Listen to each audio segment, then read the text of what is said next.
on this. Did you have your hand up?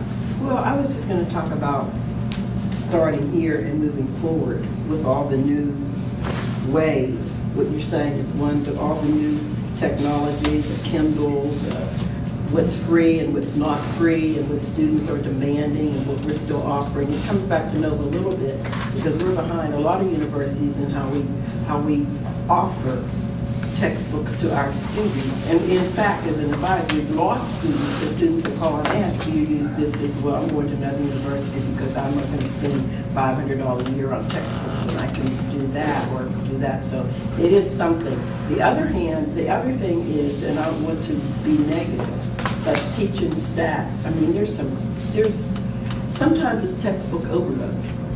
And I think sometimes being a scholar you need to be able to look at what's out there and then decide that this isn't, like you said, me, but there's so much out there. And I think part of it is the publish or perish idea, that people just come up with something because they know that you need this for tenure and they're doing a lot of things. So you really have to be careful, I think, that they really are your thoughts. And you're not just doing it just to be doing it. You know there's some things you have to do. But I think that there's probably very few instructors that will, I mean, it's not totally as bad as when I've been told that this is the departmental textbook, I don't use it.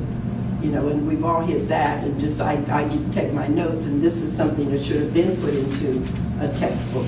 But then on the other hand, you have that whole notion of you're going through and you're looking for supplemental things to supplement your course, but you're not there to actually write a book or publish a book out of that. So it's you go back and forth, but you have to be careful not to just publish garbage. Mm-hmm. And all of us have seen a lot of that, and a lot of it's because you have to do it, or else you're not going to get tenure, you're not getting a promotion, you just come up with things. So. And then going back to my original thing, I'm not so sure where we fit as a university into the whole shift from publication from places like Pearson or other places in terms of what they're looking for. I don't know how it fits into Kindle, how it fits into downloading books, how it fits in. I'm really not familiar with that, and it probably should be something that we should talk about. I don't think Mike talks about it. Right. I think he's had an earlier focus, earlier than where everything is right now. That may be content for another session in that way, if we have enough interest that way. But certainly that is something for us to give some thought to. As we continue thinking about this whole notion of publishing and books and that sort of thing, brings us to another phase of the session today. Who uses the textbooks? It's the students who are using the textbooks. And we have lots of different profiles of students. David comes to us today to talk to us a little bit about a book called Mindset that he uses with international students, and we felt that this was a very, very interesting aspect of knowledge that he shared with us, so that we can go in other directions, diversify what we offer, if you will. And unfortunately, we had technical difficulties with getting his video up, but he's here in person right now, and he has agreed to speak with us a little bit about what he shared with us then, and maybe there's even more now since the time that you spoke with us before. So, David. Sure, thank you. I'm David Escobar. I've just been about a year and a half here now. I think today is a year, 1.5 years. Still counting. Yes. I teach in the international studies, and I did a couple of courses. One of them is called Translations, where they use mindset. They change it right now. I think they're putting more other ideas, online stuff. But basically, I taught this course over in Asia, and we have some questions, and they asked me to speak about it, so I did. In terms of limits and possibilities. In terms of possibilities, basically what he does, he chronicles several ways to change the way you see and create the future. He's basically a professor in China, I think, right now. And he basically, what he does is he chronicles what the student sees as a possibility is the word of paradigms, which is a very current word today, and I think it's beginning to be a very popular word for paradigm. People, even a lot of people understand what paradigm now means, which is a change of frame or worldview. And so the possibilities the students they see is they love it because they notice that there's a guy that is documenting shifts in paradigms. He's documenting the whole issue of omnipresence of change. I mean, change is everywhere, but it remains constant. As the more they change, the more they stay the same, but still, you see a lot of change. In every arena, every level. The possibilities are very good in terms of the metaphors or the images that he uses. For example, he says that at the end of the day, results and scores are the ones that really matter. I like the way that he begins that chapter by saying that the best way we can read a newspaper is by going to the back and just read the sports. Because if the Yankees, my team, they beat the Rexos, not the Marlins. Which doesn't happen very often. It hasn't been happening lately. Last 4 games. They don't compete, the Marlins don't compete, but I know. But if the Yankees beat the Rexos and it was 3-2, I mean, they beat it. There's no, there's no subjective, objective, there's no debate, there's no relativism involved, there's no contextualization. That was it. Scores 3-2, that's it, period. The other metaphor that I use is the visual culture that is now overtaking, which is something that I still believe truly. I mean, not believe, I think we all see. This is the visual culture. People are interested in just visual. Look at the internet and the Facebook and everything. It's just the words. People just want to know, what are you doing? Where are you? And so it's visual culture. And not only that, but also the place of the arts. And, the place of whatever is visual to kind of inspire us. His argument that the best thing that we can do is not to be right. Although, if he wants to be right, then he's not right to say that. But anyway, that's, And then the future as there's many others, but then the future as a picture puzzle that we're trying to put together, but still is puzzle. So there's a lot of complexity and confusion. Some of the limits. The students talk about the culture where he seems to lose the local picture, the little picture. Talks about the global picture, but he's still an American. And somehow, some way, the American perspective gets there. And he also mentions that he goes and to talk to the White House and stuff like that. So, okay, right, you visit the halls of power, but you lose the local picture. You lose the very much grassroots. In other words, many of them say to me, it applies in everything, but I work in the international schools. How does it apply to my local picture? The conflict that I have here, with the kids that I'm talking about. The political dimension, whose knowledge counts? What is valid really anyway? I mean, whose views are correct? Who has the power? Who imposes upon whom? It's always been a question, but it comes up in these discussions. It's too intellectual, too linear, too rational, too mechanistic. It seems to promote the Western civilization model where everything is linear. And although there are many ideas in there, there's not much case studies about people. It's too much about ideas and theories, not about people. Always the problem with the academic. And that's those are basically some of the limits and possibilities. A good book, it's not going to be used right now. There's other sources now that are going to be used. But it's a good way to document mega trends and ways of seeing the world. But at the same time, we always seem to have a big problem when it's the classical one size fits all, one person telling the whole change rather than just different people. Although he relies on a multiple perspective from multiple places, but it's basically that's. Did the author have, or did he indicate that there was someone in his intellectual area that inspired him to go the route that he was going? That's a very good question. I think he went to some of the Ivy Leagues. So some of the people might have been there. I don't know any particular person that I can, like a single person that I can mention to. But he's mostly, you have to understand his background. I think he's PhD Harvard, he's also a Navy guy or something like that. And although the academia is kind of like an enemy of the military, or the military they have, something like that. But when you have a person that is in academy, has a military experience, that's another worldview completely. I think it's more holistic though. I think it's much more necessary, but it's another, that has to do with that. His own business, his presence in China, just came out last year with another book of China trends. So his worldwide experience is a big influence in it.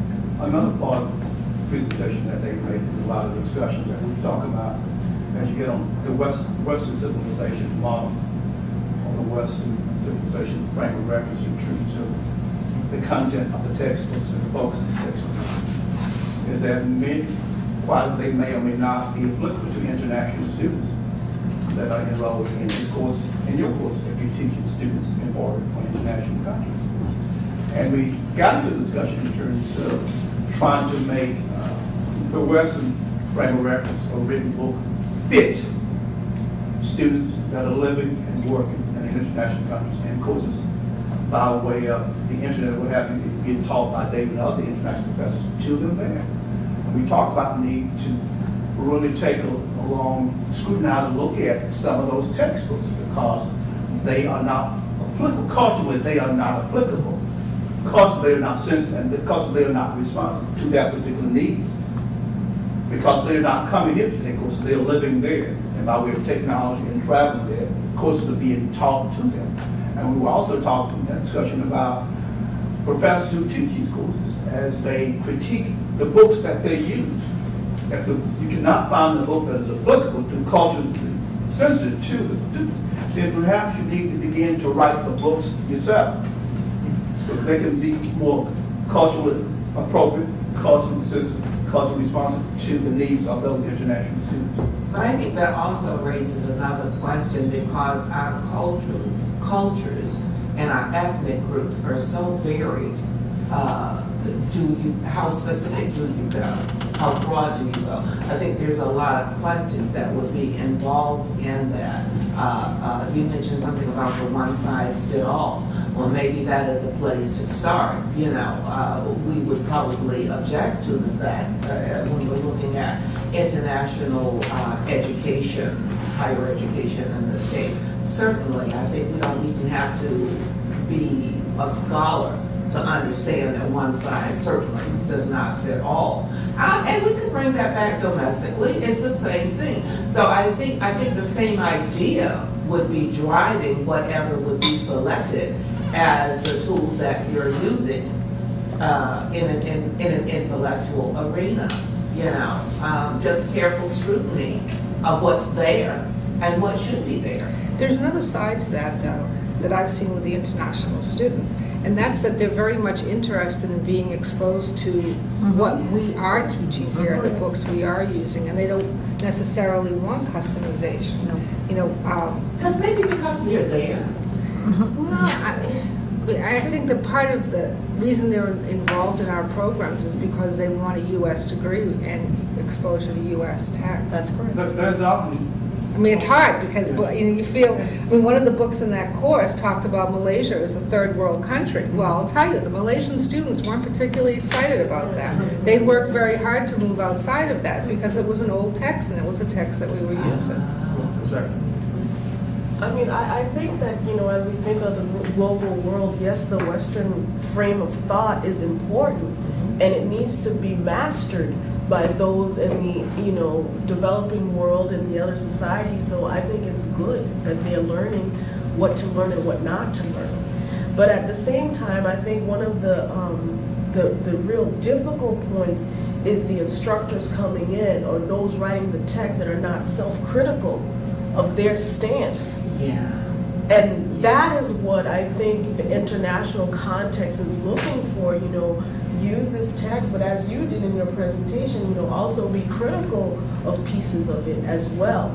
So, I mean, just in terms of, this is like really nice segue into my. It is. presentation. I was thinking the But, same thing. I mean, I think that's the main thing is like, how can we be self-critical and be scholars at the same time?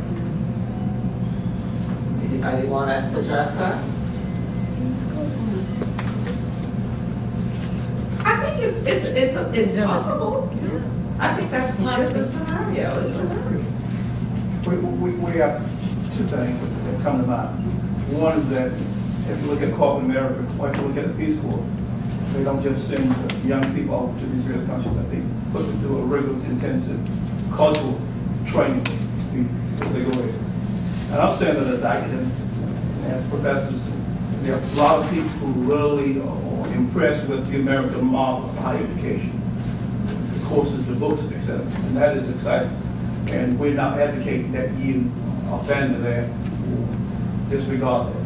We all, what his presentation, what I'm saying is there's some basic core information that we want to maintain, but in terms of supplemental material, and in terms of making sure that you present it in such a way that it is essentially responsible, that it focuses on some important cultural aspects that are important to them, so that their education enables them to grow wherever they are in their field and profession and community, so forth and so on. Am I making sense? Anyone else want to comment on that? Question? I think that the self-reflection piece goes beyond kind of the text and, considering that, and it extends into, methods of teaching and pedagogy and interaction with students. I mean, that sensitivity to the uniqueness of the cultures and, not being kind of geocentric and just focusing on one way of course delivery. It's very different in the international cohorts, the interaction with students. We have in the past talked a great deal about in each degree specialization concentration, that should be some cultural diversity content, either a course or an infusion of a particular course. That would begin to get at what we're talking about here. I'm not sure the status of that, but we've talked about that one. All right, perfect segue into talking about qualitative versus quantitative in terms of content of what we offer. And our next, I would say presenter, because we're not really looking at presenters, but the person who's going to share with you, thank you, Linda. Charlene, she spoke with us, about a year or so ago, Charlene? And she is we're going to play a little bit of this. And the then big we're boys going and to have girls. Charlene. Rather go to the places like information.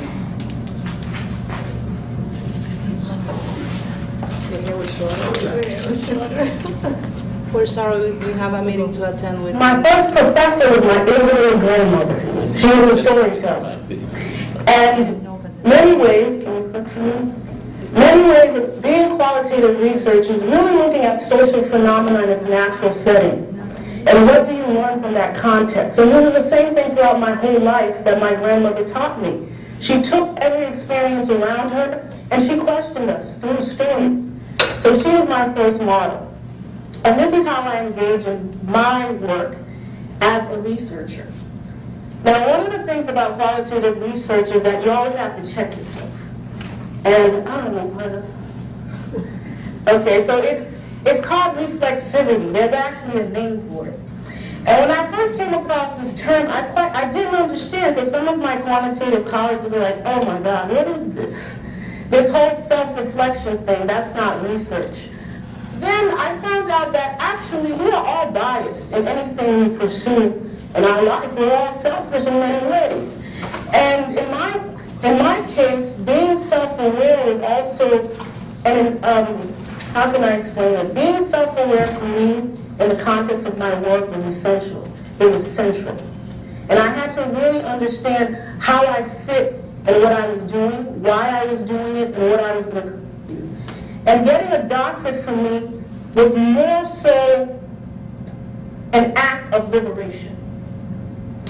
And getting a doctorate for me is so profound because 1.1% of U.S. citizens have a doctorate.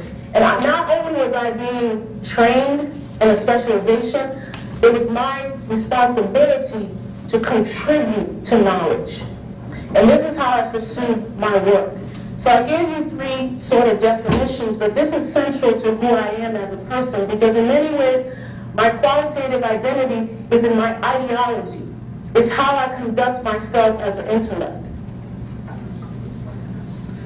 Now, I want to engage you for a moment. I'm not supposed to walk that way, I'm supposed to walk this way, the direction. I want to engage you in a moment in a short exercise, as a reflexivity, because all of you have chosen to work here in the School of Education. So what is your memory of school?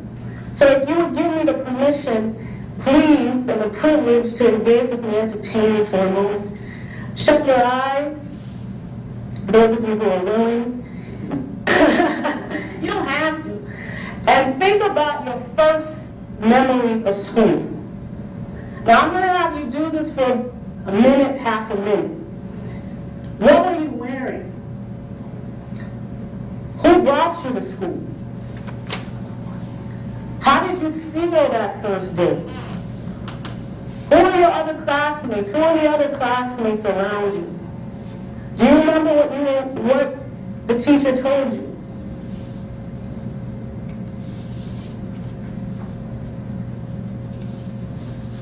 Now, do you remember an issue of your gender? When you were a Haitian child with those big ribbons in your hair and you stood out?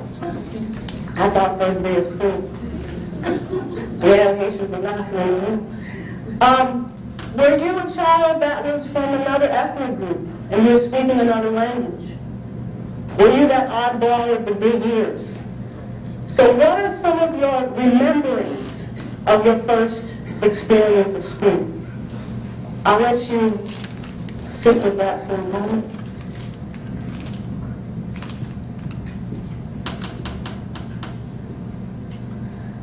And you can come back in 5, 4, 3, 2, 1. Okay, so how many actually had a positive memory of their first day of school? How many had a negative memory of their first day of school? How many remember something that had to do with their gender? How many remember something that may have had with their race? Something that had to do with their ethnicity? Okay. Now, my first memory of school, can you do this? How many people don't actually remember? Wow. See, the psychologists would have a field day. Repression. So, I mean, in the interest of time, and my colleagues will step on my toes and tend to go on. But I actually want to quickly talk about my journey because I have an EDD because of my schooling experience. And I want to contribute something unique, something different to the literature. My first memory of school, I was a Haitian child. I came to the United States and I started school and my mother was told that I was better than African Americans. At this time, it was before the 80s, the Haitians were coming to the U.S., were quite educated, leaving a dictatorship. However, she was told not to speak to me in my native language, do not speak to her in French or Creole. And by the way, she doesn't look at the teachers in the face. She doesn't raise her hand. She doesn't talk, so we're going to put her in remedial classes. So right off the bat, I was academic deficient. And it was Miss Costa. Miss Costa, I was getting hundreds on my test, and she said, come on, this girl child needs to get out of here. That doesn't happen to most kids that are in special education. And so Miss Costa advocated for me, and I was put in the mainstream. I did well in the mainstream, went to an exam high school, and I was in the top third of my graduating class. However, senior year, there's acceptances come in. I was accepted to pretty much all the schools I applied to. And I remember being at home, and I was a nerd. Believe it or not, I was extremely shy as a child. first time I danced. I was 8 years old, 19 years old. But anyways, and I'm a fiend for dancing. But that's a digression. But that year, a student came up to me, a white female student. She said, "I can't stand this affirmative action. Look at you black people are getting all the scholarships." Up to that point, I was Haitian my whole life. And quiet. And I was like, "This is black thing." But then I went off on her. And next thing you know, I was called to the principal's office. I was threatened. Principal. So the vice principal at the time was an African-American woman, Miss Edwards, and she told me, for the rest of your life, you will deal with a racial label, and you better learn how to deal with it. And I said, all right. And then so I started college, and all of a sudden, I became an academic stereotype. You know, I was this academic exception in high school, which was really weird. I was the top third, I was doing well, but yet I was still labeled as this affirmative action recipient. But the academic stereotype, my first class, I remember I was the only black face in the class. I didn't really care. I grew up in a very diverse family and a community, very respectful. My favorite uncle was a Jewish guy, so these sort of things didn't internalize as other. But that senior year experience was really odd. By the way, I called my son Zion because I want him to know that he has Jewish heritage within his family. But so I was called the only African American in the class. I'm like, what is that? And then I wrote a paper. I had some dancing. I had an injury from dancing. I was on crutches. And I got a B+ on this paper, and I was ecstatic. I got home, and the teacher said, "You are militant and should have written this paper in rap lyrics." And I was like, what? I'm at a university setting. This is the first time I cried. I actually cried about this situation. And I had an Italian roommate, and I showed it to her, and she said, "So the professor wrote this on your paper?" And I said, "Yes." And Miss Howard was the director of the African American Center. And I went to her, and I said, "What is this?" And so she began to talk to me about trauma. Because I reacted in a visceral way. I actually, after this, before I went to her, I cut all my hair, started wearing African clothes. My mother was like, "What happened to my Haitian child?" I sent her to college. And I became somewhat militant. However, I was still very much involved in the international community at school. I was the director of international affairs with students, and that sort of thing. And I was very active in the African American community as well. And, but I was always angry, upset. I didn't understand all these labels. And I spoke to Ms. Howard, and she said, Charlene, you're going to have to learn what it is to be black in the United States. I didn't even know.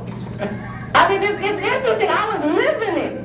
I didn't know. I was just a stereotype that they were flashing back at me. So I decided to major in social psychology, and I declared a second concentration in American studies with a focus in the black experience in the United States, and had to write a thesis, had to learn. My graduate school, for me, was a place of recovery and liberation. But I was academically isolated. No one was really interested in what I wanted to do. In my master's program, I would point out, I decided to become a school psychologist to help kids in their cognitive development. And most of my counseling books, there was all the examples in the books of white middle-class children. And I pointed that out to one of my professors. I was like, "Did you deal like this?" And he said, "I had no clue." He didn't. He had no clue that every single text that he picked, every single example was of a traditional American child. When I decided to do my academic studies for my EDD, I said, I wanted to do a study on Haitian children. And people were like, what? There's only been 2 other students of Haitian descent that have entered School of Education in 30 years. And one of them did study African American children, the other did Haitian children. She actually worked with Dr. Paul Farmer, for people that know who that is. And it took her 11 years to get out. No one would work with her. But she gave me, and I thank her every day that she paved the way to struggles I didn't have to go through. And And I actually won the highest prize at Harvard University for my work on Haitian children. But it was not easy. And again, I had to go, but that was my motivation, my academic motivation. And I'm going to go forward because I think I took a lot of time. Okay, and I think it's a good place right here. Lots of things came out there, okay?